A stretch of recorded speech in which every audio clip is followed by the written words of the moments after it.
여러분 안녕하세요. 미술관역 타로샵의 박지우입니다. 오늘은 여러분 제가 조금 흥미로운 주제를 가지고 왔어요. 원래 제가 하고 싶던 주제들이기도 했고 언제쯤 할까 생각만 하고 있던 찰나에 저에게 번뜩이는 실행력을 안겨주신 분이 계셔서 그래 오늘이겠구나 싶어서 준비를 해본 주제예요. 내게 어울리는 분위기의 화가. 여러분 화가가 누구일까? 한 번쯤 한번 생각해 보신 적 있나요? 제가 그 주제를 가지고 와봤습니다. 자, 여러분 이렇게 앞에 보이시는 카드 있죠? 자, 여기서부터 갈게요. 1번, 2번, 3번, 4번 카드입니다. 1번, 2번, 3번, 4번 카드 골라주시면 될 것 같아요. 자, 고르셨으면 1번 카드 먼저 제가 리딩을 시작하도록 할게요.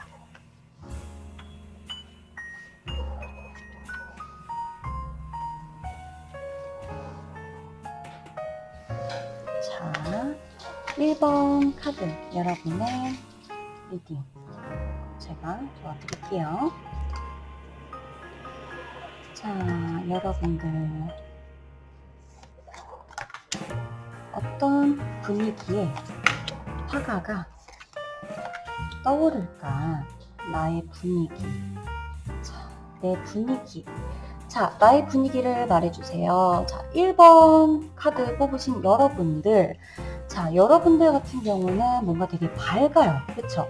분위기 자체가 밝고 뭔가 굉장히 좀 빛나는 듯한 분위기가 굉장히 많이 보이고 있어요. 그쵸? 빛이 좀 많이 난다. 좀 어떤 이런 느낌이 굉장히 좀 강해요. 제가 느끼는 어떤 분위기 자체가. 그리고 여자들, 물론 이 카드에는 남성의 이미지도 있습니다. 오늘 쭉 남성이 나올지 안 나올지 모르겠지만 여성의 이미지가 굉장히 강하고 그리고 빛과 그림자까지도 뭔가 같이 좀 어우르고 있는 듯한 느낌의 그런 카드들이 많이 나온 것 같아요. 자, 볼게요, 여러분. 자, 여러분에게 어울리는 분위기의 화가 오기스트 르누아르라는 화가입니다. 제가 밑에 다 적고 나서 밑에 제가 1번 카드의 화가 이름 제가 같이 적어 놓을게요. 더보기란에. 자, 그렇게 될 거예요, 여러분. 자, 오기스트 르누아르라는 화가고 보시면 제가 설명을 조금 드릴 거예요. 자, 여러분들 보시면 여성과 아이들의 행복한 순간을 주로 그리는 그런 화가입니다. 이제 보면 빛과 그림자의 어울림을 좀 살려서 인물들의 표정과 모습 그런 거를 이제 밝고 조금 화사한 색으로 그렸다고 해요. 그러니까 이제 빛과 그림자가 좀 어울리는 빛만 그리는 화가도 아니고 어두움만 그리는 화가도 아니었어요. 이 누아르라는 화가는 빛과 그림자의 어떤 그 조화로움을 굉장히 신경 쓰는 화가였어요. 자, 밝고 화사한 색을 많이 썼다고 해요. 그 이유가 뭐였을까요? 비록 이제 당장의 삶이 우울하고 울적하고 고통스럽고 괴롭더라도 그림만큼은 밝고 아름다워야 한다고 생각을 한 거예요. 그렇기 때문에 이 작가, 이 오기스트 르누아르라는 화가는 빛이 공통된 관심사였어요. 엄청난 이 사람의 그 관심사는 오로지 빛이었어요. 그래서 빛에 따라 변하는 색채의 순간적인 느낌을 표현했다고 해요. 그래서 이제 주로 밝고 화사한 색이 많았겠죠. 당연히 밝고 화사한 색을 많이 그렸으니까. 화사하고 밝은 색상이 많아가지고 이 오기스트 르누아르라는 화가의 팔레트를 보고 사람들이 야, 너의 팔레트는 무지개 팔레트다 라고 표현을 하고 너의 팔레트는 무지개 팔레트 그러면 곧 무지개 팔레트 오기스트 르누아르 이렇게 이어질 정도로 불리울 정도로 이 누아르라는 화가는 굉장히 화사하고 밝고 다양한 색상을 썼다고 해요. 밝은 색의 인물의 어떤 생기발랄함과 순수함 이런 것들을 좀 돋보이게 해주는 그런 화가였고 그 가장 제가 멋있었다고 느낀 건 이거예요. 죽는 순간까지도 인생의 아름다움을 그리기 위해서 노력을 했어요. 이분은. 이 오기스트 르누아르가 자기가 눈을 감을 때까지도 인생의 아름다움을 자기는 그리겠다. 왜?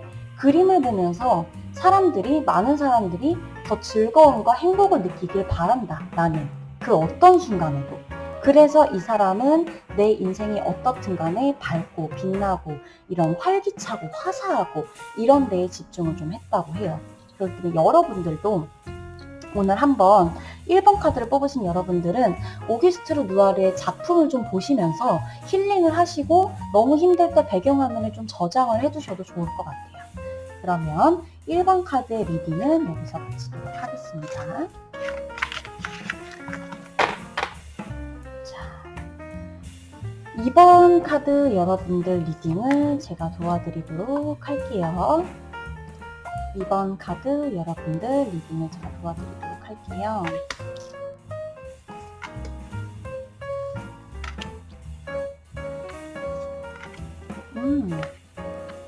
어떠세요, 여러분? 어떠세요, 여러분? 어떤 느낌이 딱 드세요? 제가 오늘은 배경음악도 좀 깔았기 때문에 중간중간 마우스 소리가 좀 들릴 수가 있어요. 저작권은 없는 배경음악입니다. 자, 볼게요, 여러분. 자, 여러분 같은 경우는 무언가 좀 독특해요. 제가 봤을 때 좀 독특해요. 개성이 있는 듯한 느낌이 많이 있어요. 카드 자체가 좀 개성이 있고 뭔가 좀 독특해요. 그리고 좀 뭔가 이렇게 나만의 색이 좀 뚜렷하고 그런 좀 느낌이 굉장히 강해요. 뭔가 이렇게 막 보통의 그런 느낌은 아니에요. 느낌들이. 그쵸? 뭔가가 좀 깨부수고 나오고 좀 혁신적이기도 하고 뭔가 용감하기도 하고 용맹하기도 하고 이런 기분이 좀 많이 들어요. 자, 2번 카드를 뽑으신 여러분들의 카드 리딩을 시작해 볼게요. 자, 여러분들의 화가 고정관념을 깨는 고로 철학적인 그림을 그리는 화가예요. 이 사람은 보통 철학가라고 불리기도 했다고 할 정도의 그런 철학적인 그림을 그리는 화가로 유명한 르네 마그리트라는 화가입니다. 네, 르네 마그리트라는 화가고요. 자, 이 화가는 르네 마그리트라는 화가는 그림으로 전혀 다른 이야기를 나는 할 수 있다. 나는 그림으로 전혀 다른 이야기를 하겠다. 라고 말을 했고 그런 생각을 가지고 있었어요. 그렇기 때문에 초현실주의 예술가들하고 아주 친하게 지냈다고 해요. 왜냐? 자, 이제 초현실적이지만 그래도 이 사람은 왜냐면 그림으로 나는 어떤 이야기를 하겠다. 근데 난 같은 이야기, 뻔한 이야기 안 한다. 난 전혀 다른 이야기를 할 거다. 나를 보는 사람들이 익숙하지 않은 어떤 낯선 것, 익숙한데도 거기에서 낯설은 것을 발견할 수 있는 그림을 그리겠다. 이렇게 한 거죠. 그래서 이제 초현실적이지만 자신만의 개성이 뚜렷한 작품을 그렸고 익숙한 것도 낯설게 느껴지게 해서 새로운 의미를 주고 싶어 했어요. 그러니까 받아들이는 사람이 이 작품을 봤을 때, 그러니까 이 르네 마그리트의 작품을 봤을 때 사람들이 되게 익숙한데 낯서네? 근데도 이상하게 이 익숙했던 것에서 낯설음을 느낌과 동시에 서로 완전히 그 새로운 의미를 나에게 딱 주는 거죠.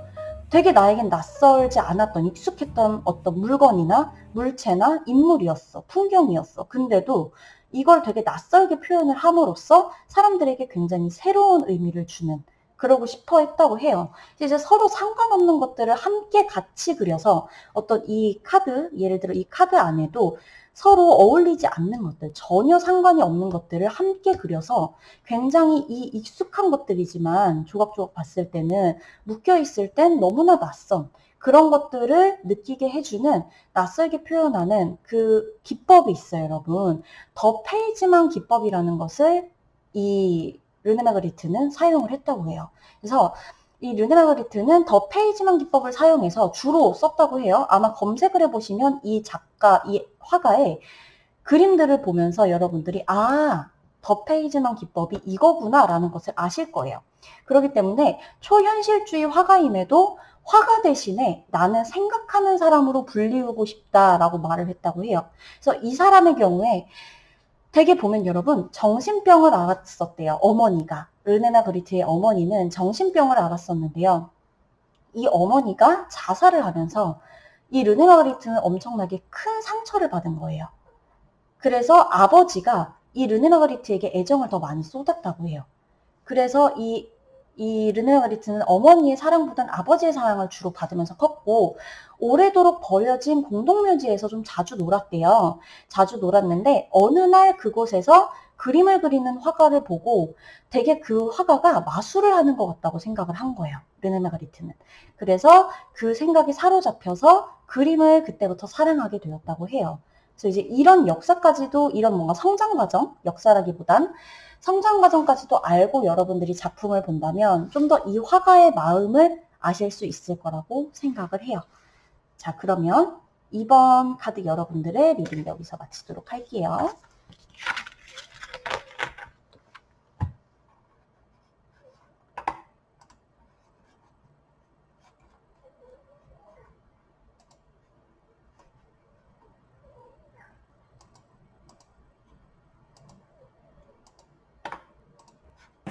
자, 볼게요. 이제 3번 카드 여러분들의 리딩입니다.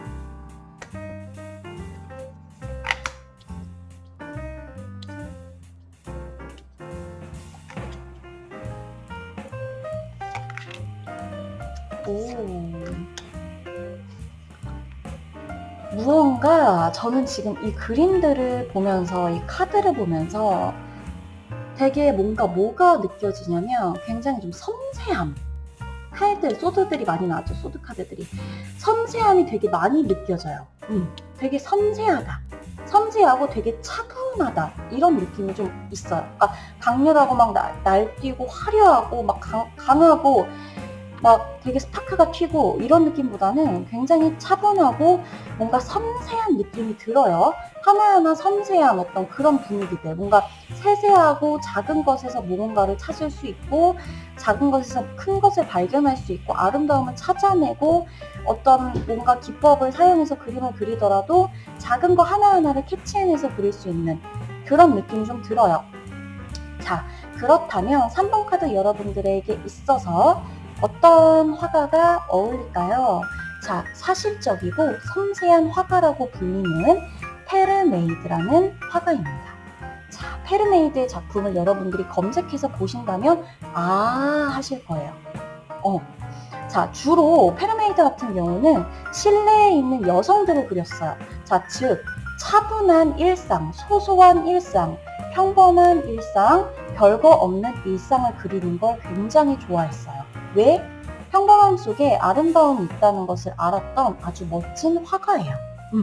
평범함 속에 나는 아주 아름다움, 그러니까 평범한 것이 아름다운 것이다. 평범한 것만큼 아름다운 건 없다. 평범함이 곧 예술이다. 우리가 맨날 밥 먹고 물 마시고 무언가 만들고 옷을 입고 창문을 열고 무언가를 컵에 물을 따르고 뭔가 이런 아주 평범한 이런 것들이 다 그냥 아름다움인 거다. 이걸 알았던 진짜 멋진 화가예요, 생각이. 근데 이 페르메이드 같은 경우는 빛을 좀 효과적으로 이용하기 위해서 대부분의 그림에 꼭 창문이 있어요. 창문을 그려 넣어요. 거기에서 빛이 통과가 되고 빛이 보이게끔. 그래서 페르메이드의 그 작품을 검색하시다 보면 빛을 효과적으로 이용하기 위한 그 창문이 꼭 있다는 게 보일 거예요. 그리고 이제 색도 굉장히 섬세하게 다뤘어요. 좋아하는 색을 직접 만들어 쓰기도 했고요. 이제 이것저것 섞어서 그림에 나오는 사물들을 모두 세세하게 그렸어요. 정말 그림이 아니라 사진처럼. 그래서 카메라 오브스쿠라라는 기법을 이용했는데요. 그거는 뭐냐면 어두운 상자에 여러분 작은 구멍을 뚫어서 그리고 싶은 사물이 반대편 벽에 거꾸로 비치는 걸 이용하는 기구예요. 이제 그렇게 되면 어떤 게 좋으냐면 꼼꼼하게 그리기엔 이제 작업 시간이 오래 걸리기도 해요. 일단 이분 같은 경우는 페르메이드는 카메라 오브스쿠라라는 기법을 이용했기 때문에 빛을 조금 더 섬세하게 이제 활용을 하고 어두운 상자 속에서 이제 구멍을 뚫으면 그리고 싶은 사물이 반대편 벽에 이제 거꾸로 비치게 되잖아요. 그걸 이제 이용을 해가지고 굉장히 사실적이고 뭔가 이렇게 섬세하고 그러는 것들을 이용해갖고 그린 거예요. 자기는 꼭 그렇게까지 해서 나는 섬세하고 사진처럼 그려야겠다. 꼼꼼하게 당연히 그렸으니까 작업 시간은 오래 걸렸겠죠. 여러분 이 작품 아시는 분들 많으실 거예요. 진주 귀걸이를 한 소녀. 대표작입니다. 바로 페르메이드의 대표작이 진주귀걸이를 한 소녀예요. 이거는 영화로도 나올 정도로 사랑받는 그런 작품이었고, 작가이자 화가죠, 결국. 어떤 이 진주귀걸이를 한 소녀라는 작품에서 시작된 상상이 영화로도 만들어질 정도면 페르메이드의 이제 작품이 얼마나 상상력을 요구하고 신비로웠는지 여러분들 아시겠죠? 그래서 이 화가의 별명은 고요의 화가, 고요의 화가라고 해요. 그래서 여러분들이 이제 작품을 보시면 아마 아실 거예요. 이제 진주귀걸이를 한 소녀, 이 작품은 워낙에 유명하니까 아마 많이 나올 거란 말이에요. 그래서 이제 제가 지금 3번 카드 여러분들 같은 경우는 제가 되게 이제 차분하고 섬세하고 이렇다고 말씀을 드렸는데, 그게 어떤 건지 한번 작품을 찾아보면서 이러이러해서 그 페르메이르의 그 작품이 섬세하다고 했구나, 이걸 아실 거예요. 여러분, 지금 제가 잠깐 지금 조금 혼돈이 오는데 페르메이드가 아니라 페르메이르예요. 제가 지금 페르메이드라고 앞부분에 잘못 말씀을 드렸어요. 페르메이르예요. 페르메이르. 뭔가가 조금 말하다가 이상하다 싶어갖고 다시 생각을 해보니까 앞부분에 제가 페르메이드라고 그랬는데 페르메이드가 아니라 페르메이르예요. 그래서 페르메이르의 진주귀걸이를 한 소녀의 작품을 제외하고도 정말 많아요. 다양한 작품들이 많으니까 꼭 검색을 해보시고 여러분들이 알아주셨으면 좋겠어요. 3번 카드 리딩은 여기서 마치도록 하겠습니다. 자, 마지막 4번 카드 여러분들의 리딩을 시작할게요. 와, 강렬해. 굉장히 강렬해요.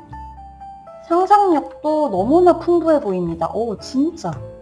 자, 강렬해요. 일단 상상력 굉장히 풍부해 보이고 다양한 색이 들어갔어요. 그리고 굉장히 뭔가 되게 자유로워요. 자유롭고 다양하고 뭔가에 얽매이지 않고요. 내가 뭔가 뜻하는 것들을 다 이렇게 표현하는 그런 느낌의 카드들이 굉장히 많이 떠 있습니다. 볼게요. 폴 고갱, 상상력이 풍부한 화가입니다. 자, 이 폴 고갱은 굉장히 우리에게 좀 친숙한 어떤 그런 느낌일 수 있는 게, 이분이 지금 증권거래소에서 일을 하다가 35살에 35세에 직장을 그만두고 나는 화가가 될 거다 라고 뛰쳐나온 거예요.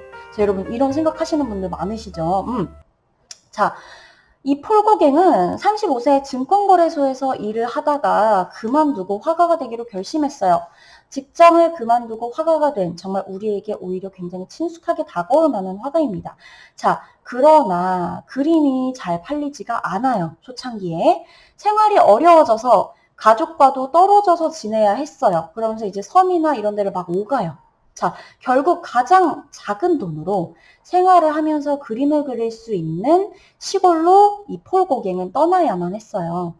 퐁타방이라는 곳에서 머물게 돼요. 폴 고갱은. 자, 시골 풍경, 농민들의 모습을 주로 그렸어요.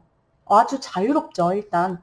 그리고 아이와 이제 그 아시아와 남태평양의 이국적인 모습을 보고 난 뒤에 이 폴 고갱은 자연적인 삶을 꿈꾸게 됩니다. 이게 자연이다. 이게 인생이다. 이렇게 돼요. 그래서 자연 그대로의 신비함과 그리고 아름다움에 대해서 탐구를 하고 싶었고요. 아예 그 폴 고갱은 원주민처럼 생활을 해요. 그냥 그곳에서. 뭐 타지 여러 대를 왔다 갔다 하면서 진짜 생 원주민처럼 생활을 하면서 타히티 섬의 여인을 소재로 한 그림을 진짜 많이 그려요. 이 폴 고갱의 작품을 검색하시다 보면 타히티 섬의 여인들을 소재로 한 그림이 진짜 많아요. 그리고 이분 같은 경우는, 이 폴 고갱 같은 경우는 색깔을 정말 다양하게 써요. 색깔을 정말 다양하게 쓰고요. 강렬한 색을 쓰는데 그게 뭐냐면 내 생각과 감정을 그림으로 그리는 거예요. 그러면 그게 그 색에 나타나야 된다라는 생각을 갖고 있었어요. 그러니까 내가 순간순간 색을 고르고 강렬한 색깔로 그림에 표현을 한 거예요. 그러니까 이제 폴고갱 같은 경우는 순간순간 떠오르는 것들을 그때그때 그렸고 그 그리는 색깔조차 순간순간 떠오르는 색깔을 계획 없이 그냥 썼어요. 근데 그 폴고갱의 생각이 전 정말 멋있다고 생각을 하는 게 내가 화가 나면 생각이나 감정까지 그림에 그려야 된다라고 생각을 했다고 해요. 폴고갱은. 그래서 이제 이 폴고갱 자체의 이 그림을 보시게 되면 딱 느껴지실 거예요. 아, 진짜 강렬하다. 굉장히 강렬하고 굉장히 색이 환하고 화사하고 보고 있으면 저까지 경쾌해지고 유쾌해져요. 그림 자체도. 저는 개인적으로 1번, 2번, 3번, 4번 카드 중에 저는 4번을 뽑았는데 진짜 제가 뽑은 카드지만 이 폴고갱의 작품을 저는 지금 핸드폰 화면에도 해놨고 오늘 저희 인스타그램에도 올려놨어요. 그만큼 저는 추후에는 이 폴고갱의 그림도 저는 타투로 좀 받을 예정이에요. 제가 굉장히 좋아하는 이국적이면서도 강렬하고 솔직하고 자유분방한 어쩌면 그 안에서의 솔직함과 유쾌함까지 느껴지는 그런 되게 그런 느낌의 그림이에요. 굉장히 전 개인적으로 폴고갱의 작품이 진짜 마음에 들었습니다. 그렇기 때문에 여러분들도 한번 오늘 4번 여러분들도 이 리딩이 끝나고 한번 폴고갱을 검색해보세요. 그래서 한번 작품을 보시면 마음에 드시는 분들도 있고 내 취향은 아니네 하시는 분들도 계실 거예요. 자, 그러면 여러분께 어울리는 리딩 4번 카드 리딩을 여기서 끝내도록 하겠습니다. 자, 여러분 오늘은 그래도 저작권이 없는 음악과 함께 이제 저의 그 좀 클릭 소리도 났을 거고 음악을 제가 좀 조절하느라 그리고 오늘은 좀 되게 신선한 주제로 여러분들을 만나 뵈었는데요. 여러 가지로 여러분들에게 다양한 주제를 알려드리고 뭔가 이렇게 좀 색다르게 다가가기도 하고 재미도 느끼는 그런 타로 마스터가 되고 싶어요. 왜냐면 인생은 정말 다양하고 다채롭고 우리가 알지 못하는 게 너무 많기 때문에 대신 한 번뿐인 인생이잖아요. 그래서 여러분들 소중한 시간을 저에게 이렇게 써주시는 만큼 거기에서 여러분들이 얻어가시는 것도 위로도 위로지만 그 외적인 것들, 다양한 것들도 얻어가셨으면 해서 다양한 주제 앞으로도 올릴 거예요. 자, 조회수는 나오든 안 나오든 일단 신경 쓰지 않겠습니다. 제가 좋아서 하는 거니까요. 자, 그러면 여러분 오늘도 미술관역 타로샵에 와주셔서 감사합니다. 사랑합니다.